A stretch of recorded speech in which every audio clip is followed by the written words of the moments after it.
Hello and welcome back for Shakesyear. We are still working on Henry IV Part 2, and we've got King Henry in what the folio calls Act 4 Scene 2, but what a lot of people call Act 4 Scene 5 just because of entrances and exits. They figure it's easier to do that. It's also still a lovely day in Boston. Hi Boston, kind of fun to be doing Shakespeare in Boston.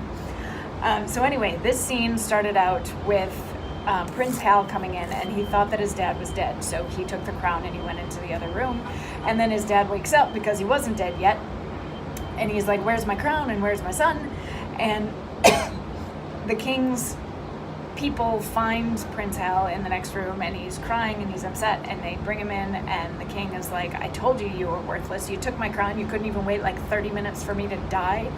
And Prince Hal is like, I'm so sorry. I honestly thought that you were dead, and I didn't want to take the crown, but I thought that I had to take the crown because that's what I'm supposed to do now because I'm your oldest son, and I thought you were dead.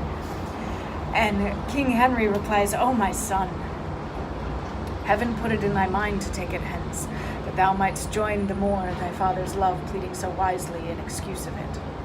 Come hither, Harry, sit thou by my bed, and hear, I think, the very latest counsel that ever I shall breathe. Heaven knows, my son, by what bypaths and indirect crooked ways I met this crown, and I myself know well how troublesome it sat upon my head.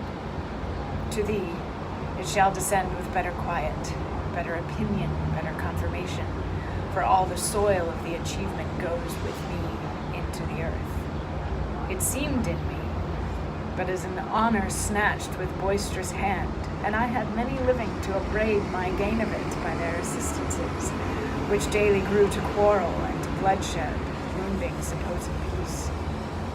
All these bold fears thou seest with peril, I have answered, for all my reign hath been but a scene acting that argument, and now my death changes the mood, for what in me was purchased falls upon thee in a more fairer sort. So thou the garland wearest successively, yet, though thou standst more sure than I could do, thou art not firm enough, since griefs are green, and all my friend, which thou must make thy friends, have but their stings and teeth newly taken out, by whose fell working I was first advanced, and by whose power I well might lodge a fear to be again displaced, which to avoid, I cut them off, and had a purpose now to lead out many to the Holy Land, lest rest and lying still might make them look too near unto my state. Therefore, my Harry, be it thy course to busy giddy minds with foreign quarrels, that action hence borne out may waste the memory of the former days. More would I, but my lungs are wasted so, that strength of speech is utterly denied me. How I came by the crown, O heaven forgive, and grant it may, with thee in true peace live.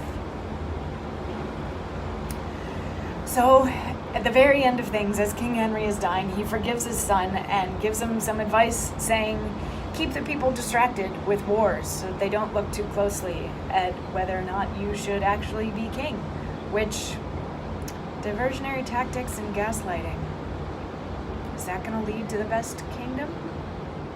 I don't know. What do you think? And yeah, we get to hear more about it tomorrow because we still have at least a whole act to go. So I'll see you for more, and we will figure out how this whole crazy Henry story wraps up. Mwah.